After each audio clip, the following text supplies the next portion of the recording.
Dua pelaku diduga korupsi kegiatan pendaftaran tanah sistematis tahun 2019 pada Badan Pertanahan Nasional Kota Palembang ditetapkan sebagai tersangka oleh Kejaksaan Negeri Palembang tadi malam Senin 21 Februari 2022. Kepala Kejari Palembang Sugianta SH melalui Kasih Intel Budi Mulya SHMH dalam rilisnya mengungkapkan, kedua tersangka diduga telah menerima gratifikasi dalam bentuk kepemilikan tanah.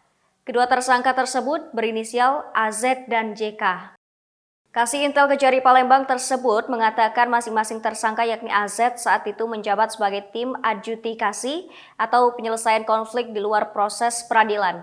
Sedangkan peran untuk tersangka berinisial JK di tahun 2019 menjabat sebagai ketua tim Satgas Yuridis PTSL.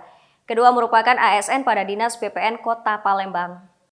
Budi juga menjelaskan bahwa pendaftaran PTSL tahun 2019 adalah salah satu program yang dicanangkan oleh Presiden Republik Indonesia Joko Widodo. Di samping itu, proses penanganan perkara ini juga sangat sejalan dengan instruksi Bapak Jaksa Agung Republik Indonesia, khususnya terkait mafia tanah.